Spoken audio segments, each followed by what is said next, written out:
Class की जो है रिकॉर्डिंग इसमें पड़ी है, रिकॉर्डिंग वाले सेक्शन में जाओगे ना तो कल की क्लास की रिकॉर्डिंग भी मिलेगी।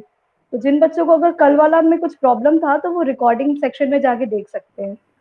आज की क्लास की भी रिकॉर्डिंग हमने ऑन कर दी है, तो वो थोड़े देर बाद, एक आध घंटे बाद जो है रिकॉर्डिंग वाले सेक्शन में आ जाएगा, तो उसमें जाके चेक कर सकते हो, और किसी को बताना हो कि रिकॉर्डिंग वाले में है तो बता भी देना तुम लोग, ठीक है।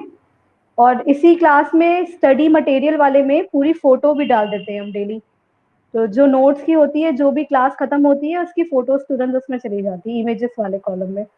तो वहाँ पे इमेजेस वाले में तुम लोग फोटोज भी देख सकते हो कि किसी का अगर नोट्स वाला इमेज छूट गया हो तो उसमें मिल जाएगा, ठीक है। वैल्यू एडेड बाय फर्म सी हमें कैलकुलेट करना था, और वैल्यू एडेड बाय फर्म सी निकालने के लिए हम लोग ने देखा था कि क्या था, कि value added by firm A plus value added by firm B plus value added by firm C plus value added by firm D, ये चारों फर्म का अगर हम जब वैल्यू ऐड करेंगे, है ना, जैसे डबल काउंटिंग वाले चैप्टर में पढ़े थे कि जब हम ये सबका वैल्यू ऐड करेंगे तो ये क्या होगा, इसकी वैल्यू जो है वो फाइनल सेल्स की वैल्यू के इक्वल आएगी, ठीक है। अलग अलग फर्म्स की वैल्यू ऐड जब करेंगे तो वो क्या होगा, वो फाइनल जो कंज्यूमर को सेल हुआ रहेगा उसकी वैल्यू के इक्वल आता है। तो अब हमें वैल्यू ऑफ फर्म सी निकालना है, ये हमें नहीं पता है तो हम इसे एक्स मानते थे, क्योंकि क्वेश्चन में यही पूछ रहे हैं कि फर्म सी का वैल्यू एडेड कैलकुलेट करो। तो फर्म सी का वैल्यू एडेड के लिए हम यहाँ पे क्या लिख दिए, एक्स लिख दिए।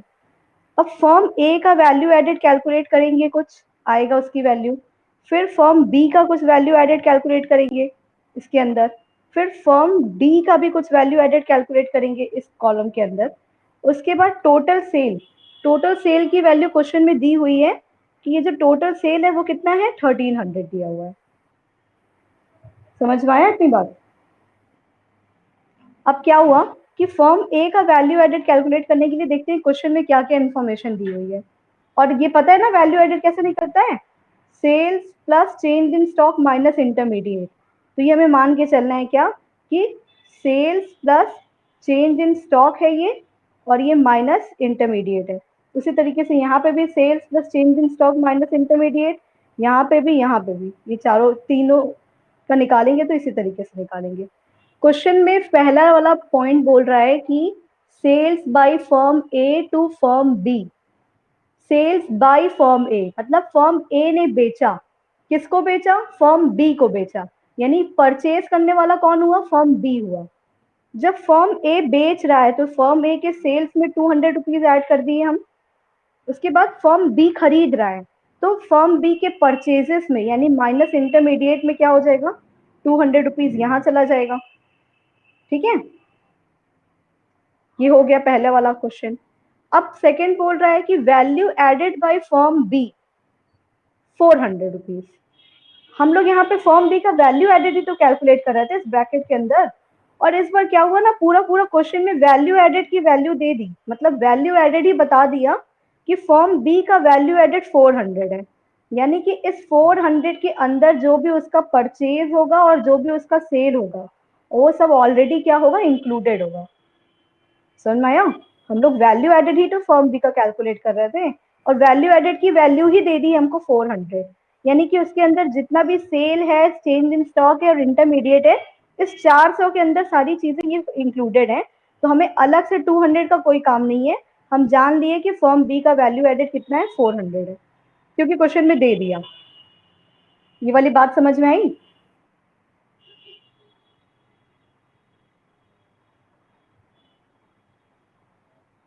आई तो हाँ बोलो, कुछ तो बोलो।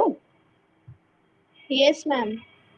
तो 400 जो 400 है वो वैल्यू एडेड लिखा हुआ है, क्वेश्चन में लिखा है ना value added by firm B, तो फर्म बी का पूरा वैल्यू एडेड की वैल्यू ही दे दी है 400। तो क्या हमें अंदर चेंज और सेल्स स्टॉक और माइनस इंटरमीडिएट कैलकुलेट करने की जरूरत है, नहीं है, क्योंकि ये पूरे आंसर इसको कैलकुलेट करने के बाद पूरे की वैल्यू 400 क्वेश्चन में हमको दे दी गई है, ठीक है। तो हमें अलग से निकालने की जरूरत नहीं है, 400 हम मान लेंगे कि ये वैल्यू एडेड फर्म बी का जो वैल्यू एडेड है वो कितना है, 400 है। फिर थर्ड वाला लिखा है value added by firm D 300। अच्छा, तो डी वाले का भी बोल रहा है कि तुम कैलकुलेट मत करो, हम वैल्यू एडेड की वैल्यू 300 तुमको डी वाले का भी बता देते हैं, ठीक है। तो इसमें भी हमें अलग से sales plus change in stock minus intermediate consumption नहीं करना है, क्योंकि इस वाले में भी क्या है, हमको वैल्यू एडेड की वैल्यू बता दी गई है। समझ में आया? और क्या बोल रहा है कि sales by firm C to firm B, बोल रहा है कि सेल बाय फर्म सी, यानी फर्म सी जो है वो कुछ सेल कर रहा है, किसको? फर्म बी को कर रहा है, यानी खरीद कौन रहा है? फर्म बी खरीद रहा है। कितने रुपए का खरीद रहा होगा? 700 रुपीज लिखा है, तो माइनस परचेजेस में डाल दिए बी वाले के, लेकिन हमें इसका कोई काम नहीं है। पता है क्यों काम नहीं है? क्योंकि इसकी वैल्यू एडेड हमें 400 दी हुई है, तो अंदर क्या हो रहा है उससे हमें कोई मतलब नहीं है, जब हमें आंसर सीधे पता चल गया तो 400, ठीक है। और बोला था सेल्स बाय फर्म सी ना, तो सी जो है फर्म सी का तो वैल्यू अभी हमें कुछ पता ही नहीं है, कुछ हम लोग निकाले ही नहीं है। तो इसके अंदर अगर फर्म सी का अगर हम लोग ऐसे ही sales plus change in stock minus intermediate करेंगे, तो यहाँ पे कहीं पे क्या हो रहा है, परचेजेस -700 आ रहा है, तो ये हमें जानना ही नहीं है, क्योंकि हमें पूरा पूरा वैल्यू एडेड अभी तो कैलकुलेट करना बाकी है, ठीक है।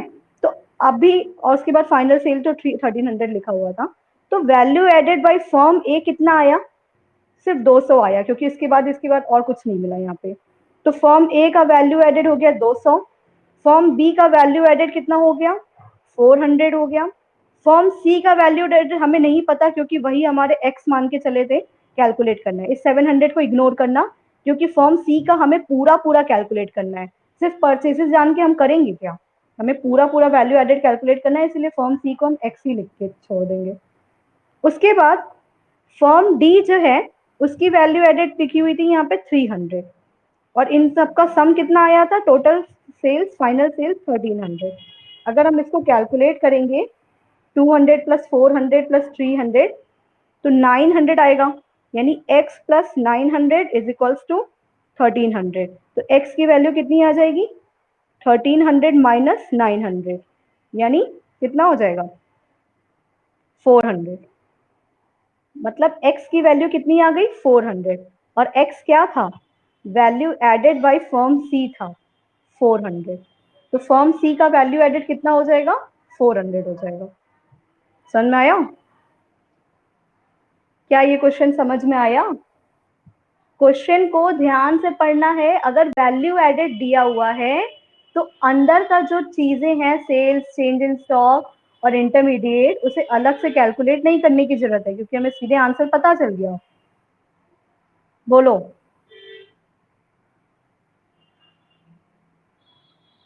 Yes ma'am. आगे बढ़े नेक्स्ट क्वेश्चन पे। Yes ma'am. ठीक है, फिर नेक्स्ट क्वेश्चन पे हम लोग आते हैं। नेक्स्ट क्वेश्चन सबके पास है ना? क्वेश्चन नंबर 4 लिखा हुआ।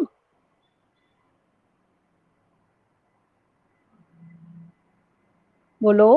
उसमें कैलकुलेट करना था कि value added by A and B, calculate करना है हमें value added by A and B, ठीक है।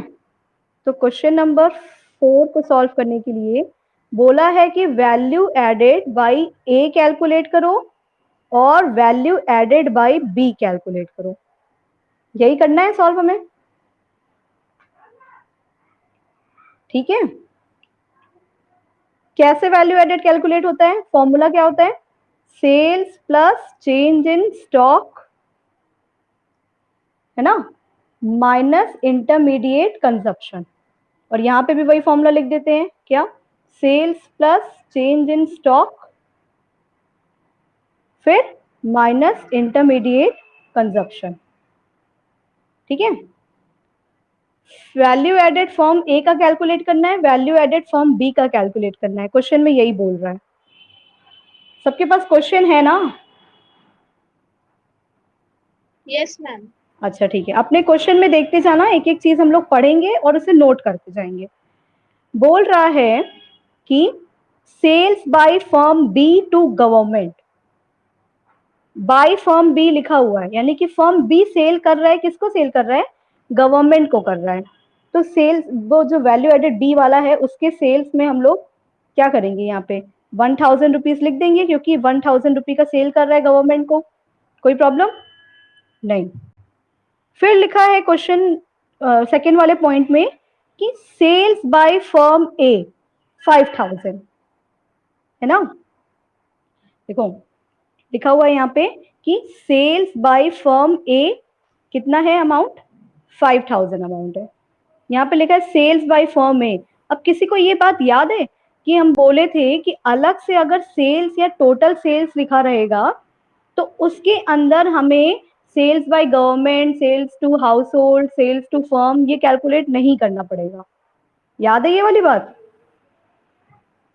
हाँ यस मैम। ये टोटल सेल्स लिखा हुआ है, यानी इस टोटल सेल के अंदर sales to household, sales to government, sales to firm और एक्सपोर्ट, ये चारों तरीके का सेल्स इस 5000 के अंदर ऑलरेडी इंक्लूडेड है ना।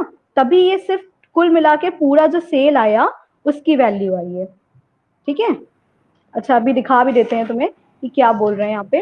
ये बोल रहा है कि ये जो सेल्स है, इस सेल्स में sales to household, sales to government, sales to firms और एक्सपोर्ट, ये सारी चीजें इंक्लूड हैं। इसीलिए ये क्या है, सेल्स बाय फर्म ए लिखा हुआ है 5000। तो फर्म ए सेल कर रहा है तो फर्म ए में ये 5000 हम लोग लिख देंगे यहाँ पे, ठीक है। उसके बाद नेक्स्ट लाइन बोल रही है कि purchase by household B, household B का परचेजेस है कितना, 3000 रुपीज। परचेजेस मतलब क्या होता है, इंटरमीडिएट कंजप्शन होता है। तो बी के कितने रुपए का परचेजेस हुआ है, -3000 कर देंगे क्योंकि हाउस होल्ड से परचेज हुआ है। फिर लिखा है एक्सपोर्ट बाय बी 500, बी जो है एक्सपोर्ट कर रहा है, एक्सपोर्ट भी तो सेल्स की कैटेगरी के अंदर आता है। कितने रुपए का एक्सपोर्ट कर रहा है बी, 500 का कर रहा है, तो 500 इसमें लिख देते हैं बी वाले में। उसके बाद लिखा है चेंज इन स्टॉक ऑफ ए का चेंज इन स्टॉक दिया हुआ है 200 रुपीज। चेंज इन स्टॉक मतलब ये चेंज इन स्टॉक होता है, तो ए का कितना दिया हुआ है चेंज इन स्टॉक, 200 दिया है, 200 चेंज इन स्टॉक में लिख देते हैं। उसके बाद लिखा है change in stock of B 100, B का भी चेंज इन स्टॉक दिया हुआ है 100, तो बी का भी चेंज इन स्टॉक प्लस करके लिख देते हैं। फिर लिखा है इंपोर्ट बाय फर्म ए, इंपोर्ट का मतलब क्या होता है, इंपोर्ट का मतलब भी परचेजेस होता है जो कि माइनस इंटरमीडिएट कंजप्शन के अंदर ही जाता है। यानी फर्म ए का इंपोर्ट हो रहा है, ए का इंपोर्ट हो रहा है कितना 700, तो यहाँ पे हम लोग -700 लिख देते हैं, फर्म ए का इंपोर्ट हो गया यहाँ पे। उसके बाद लिखा है इंपोर्ट बाय फर्म, नहीं ये तो हो गया। उसके बाद लिखा है sales by firm Z to A, इसमें लिखा है sales by firm Z to A, firm Z sell कर रहा है, किसको सेल कर रहा है, ए को सेल कर रहा है, यानी परचेज कौन कर रहा है, फर्म ए परचेज कर रहा है, ठीक है। फर्म जेड का तो कोई कॉलम हम लोग बनाए नहीं है, तो फर्म जेड का से हमें मतलब ही नहीं है, तो फर्म जेड का कोई एंट्री नहीं करेंगे। लेकिन फर्म जेड से खरीद कौन रहा है, परचेजेस में जाएगा 2500, ए के परचेजेस में जाने वाला है कितना 2500। ये वाली बात समझ में आई, ए के परचेजेस में जाएगा क्योंकि वो जेड से खरीद रहा है, परचेज कर रहा है। फिर लिखा है purchase by firm B from A, from A लिखा हुआ है, यानी कि ए से खरीद रहा है फर्म बी। फर्म बी कितने रुपए का खरीद रहा है, 2000 का खरीद रहा है, तो यहाँ पे 2000 माइनस करके लिखेंगे फर्म बी में, क्योंकि वो परचेज कर रहा है। और किससे परचेज कर रहा था, ए बेच रहा था, है ना। इसमें लिखा हुआ था कि ए जो है वो बेच रहा था, सेल कर रहा था। तो जब ए सेल कर रहा है तो ए के सेल्स में जाना चाहिए था ये 2000 रुपए, लेकिन क्योंकि अभी हम लोग देखे हैं कि अगर सेल टू हाउस होल्ड है या सेल टू फर्म है, ये बाकी चीजें सब कुछ जो है इस 5000 में इंक्लूडेड है। तो यानी कि ये जो 2000 रुपए का सेल किया है बी को, ये ऑलरेडी इंक्लूडेड है, समझ में आया, ऑलरेडी इंक्लूडेड है इस 5000 के अंदर। ये जो 2000 लास्ट वाला पॉइंट लिखा हुआ था कि 2000 का बेचा है ए, जो है सेल किया है बी को, तो बी के हम परचेजेस में तो 2000 डालेंगे, लेकिन ए वाले में नहीं लिखेंगे क्योंकि इस 5000 में वो 2000 सेल ऑलरेडी इंक्लूडेड है। क्योंकि क्वेश्चन में लिखा हुआ था कि सेल फ्रॉम ए जो है वो 5000 है, टोटल सेल की वैल्यू दे दी गई थी। ये बात समझ में आई सबको? Yes ma'am. हाँ, तो अब जो है हम वैल्यू एडेड ए का और भी कोई इन्फॉर्मेशन नहीं है, सारा कंप्लीट हो गया। तो इसको जब हम लोग सॉल्व करेंगे 5000 प्लस 200 माइनस 700 माइनस 2500, तो इसकी वैल्यू आ जाएगी 2000 रुपीज। ठीक है, 2000 आ गई इसकी वैल्यू। उसके बाद इसी तरीके से फर्म बी का वैल्यू एडेड कैलकुलेट करेंगे 1000 प्लस 500 प्लस 100 माइनस 3000 माइनस 2000, तो इसकी वैल्यू कितनी आ जाएगी 2600। 2600 वैल्यू आ जाएगी इसकी। समझ में आया? और फर्म ए का वैल्यू एडेड और फर्म बी का वैल्यू एडेड दोनों अलग अलग निकाल दिए। एक का आंसर आया 2000, एक का आंसर आया 2600। क्वेश्चन को लाइन से पढ़ते गए हैं, जहां जहां जो जो एंट्री होती गई है वहां वहां करते गए हैं, तो सॉल्व हो गया ये। क्लियर हुआ ये? बोलो, आगे करें? नेक्स्ट क्वेश्चन पे आते हैं अब हम लोग अपने। नेक्स्ट क्वेश्चन में बोल रहा है कि ये है क्वेश्चन नेक्स्ट। नेक्स्ट क्वेश्चन बोल रहा है कि कैलकुलेट करो national product by value added method, है ना? नेशनल प्रोडक्ट कैलकुलेट करना है बाय वैल्यू एडेड मेथड। अब ये नेशनल प्रोडक्ट क्या होता है, किसी को पता है? नेशनल प्रोडक्ट क्या होता है, किसी को पता है?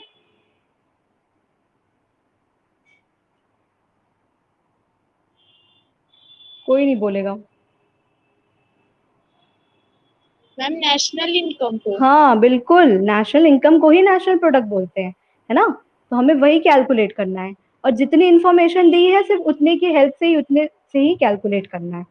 ठीक है, तो क्वेश्चन में बोल रहा है कि कैलकुलेट करना है नेशनल प्रोडक्ट, और इसमें दिया हुआ है क्या क्या कि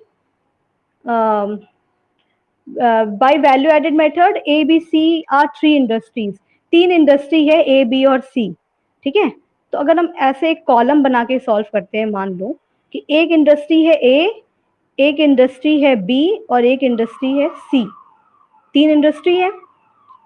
अब हमें क्या कैलकुलेट करना है, नेशनल प्रोडक्ट करना है और वैल्यू एडेड मेथड करना है। तो वैल्यू एडेड मेथड में हमें ये वाली बात तो एकदम अच्छे से पता है ना कि वैल्यू ऑफ आउटपुट करते हैं, और उसमें वैल्यू ऑफ आउटपुट क्या होता है, sales plus change in stock, यही होता है।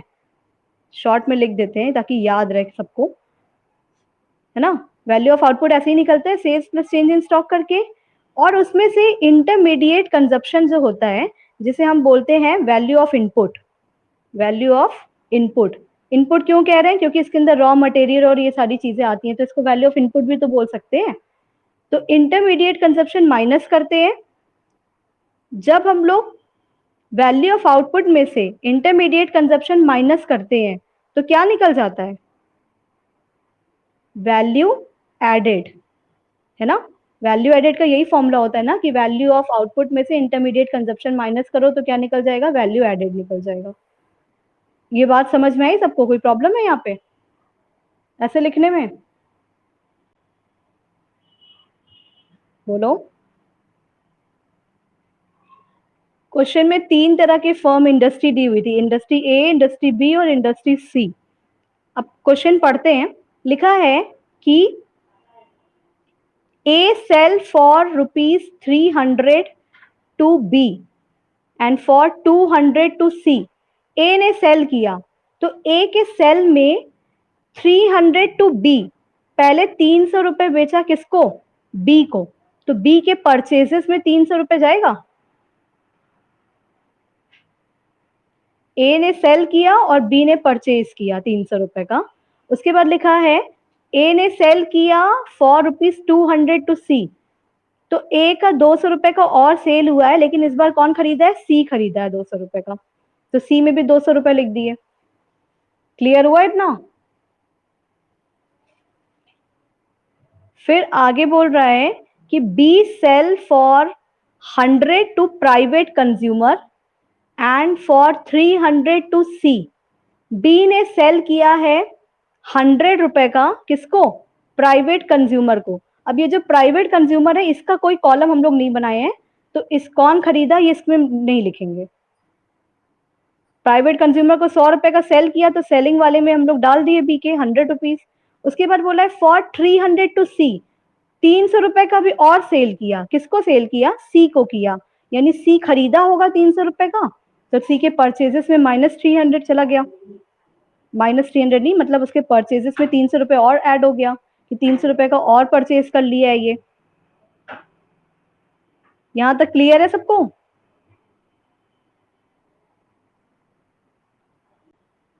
बोलो।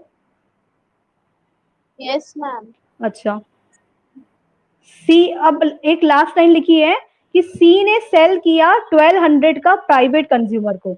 फिर से देख रहे हैं कि प्राइवेट कंज्यूमर का तो कोई कॉलम नहीं है, लेकिन सी के सेल का एक कॉलम है, 1200 रुपए का बना देते हैं उसके सेल वाले में, 1200 डाल देते हैं। बस इसके बाद क्वेश्चन खत्म हो गया, आगे कुछ भी नहीं लिखा हुआ है क्वेश्चन में। तो जब हमारे पास और इन्फॉर्मेशन ही नहीं है कुछ भी, तो हम क्या करेंगे कि हमें पता है वैल्यू ऑफ आउटपुट में से इंटरमीडिएट कंजप्शन को माइनस करते हैं। ए वाले में इंटरमीडिएट कंजप्शन कुछ नहीं आया, तो इसको हम मान लेते हैं कि ये कुछ नहीं है, तो 0 है। तो 500 हुआ, इसको प्लस करके -0, 500 -0 कितना हो जाएगा? 500 हो जाएगा। इसका मतलब है ए का वैल्यू एडेड कितना हुआ? 500। फिर बी वाले में देखेंगे 100 प्लस 300 है, तो यानी कितना हुआ? 400। 400 में से 300 इंटरमीडिएट कंजप्शन माइनस करेंगे तो ये कितना आ जाएगा? 100 आ जाएगा। फिर सी का से वैल्यू ऑफ आउटपुट था 1200, 1200 में 2 प्लस 3 500 को माइनस करना है, तो कितना हो जाएगा? यहाँ पे 700 हो जाएगा। इंटरमीडिएट माइनस करते हैं तो इन दोनों को प्लस करके इसमें से माइनस कर देंगे, तो इसका कितना वैल्यू आ जाएगा? 700 आ जाएगा, है ना। ये क्या है? ग्रॉस वैल्यू ए का है, एडेड ए का है, ये ग्रॉस वैल्यू एडेड बी का है, ये ग्रॉस वैल्यू एडेड सी का है। ये तीनों के ग्रॉस वैल्यू एडेड को अगर हम ग्रॉस वैल्यू एडेड तीनों का ए प्लस बी प्लस सी का सम करेंगे, तो ये जो सम करते हैं ग्रॉस वैल्यू एडेड का, तो क्या निकल जाता है? जीडीपी एट एमपी निकल जाता है। ये हम लोग कल पढ़े थे कि तीनों के ग्रॉस वैल्यू एडेड को सम करने पे क्या निकल जाता है? जीडीपी एट एमपी निकल जाता है। तो जब हम इनका सम करेंगे 500 प्लस 100 प्लस 700, तो आएगा टोटल 1300, यानी कि जीडीपी एट एमपी आया कितना? 1300 आया। ठीक है, जीडीपी एट एमपी कितना आया? 1300 आया। क्वेश्चन में बोला था कि नेशनल प्रोडक्ट निकालो, मतलब कि नेशनल इनकम निकालो। और नेशनल इनकम निकालने के लिए ना तो क्वेश्चन में डेप्रिसिएशन की वैल्यू दी है, ना तो क्वेश्चन में एनएफआईए की वैल्यू दी है, ना तो क्वेश्चन में एनआईटी की वैल्यू दी है। इसका मतलब है कि ये जो है जीडीपी एट एमपी, बाकी सारी चीजों को 000 मान के ही चलेंगे, यानी नेशनल इनकम भी कितना निकल गया? 1300 ही निकल गया। क्योंकि जब किसी चीज की वैल्यू नहीं दी है तो हर चीज को 0 ही मान लेंगे, यानी कि GDP at MP he national income के बराबर हो गया इस क्वेश्चन में, है ना। अगर क्वेश्चन में डेप्रिसिएशन या नेट इनडायरेक्ट टैक्सेस या कुछ दिया होता तो हम कैलकुलेट करते, लेकिन कुछ नहीं दिया है तो यही वाली वैल्यू को मान के चलेंगे। ये समझ में आया क्वेश्चन? Yes ma'am. हो गया? Yes ma'am. अब एक लास्ट क्वेश्चन किया जाए, या सब लोग अपने आप से ट्राई करेंगे? बोलो जल्दी से। क्या क्वेश्चन था कि gross value added market price for A and B, यानी कि ए फर्म का और बी फर्म का जीवीए निकालना है और नेशनल इनकम निकालना है। अपने आप से ट्राई करेंगे सब लोग?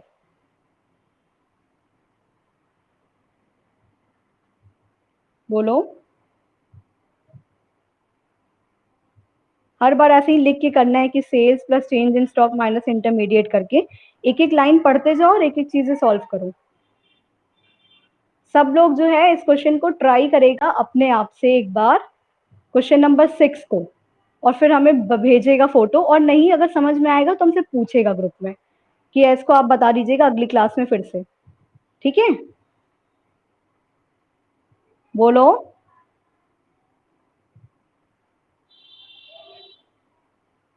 रिप्लाई क्यों नहीं करते हो तुम लोग?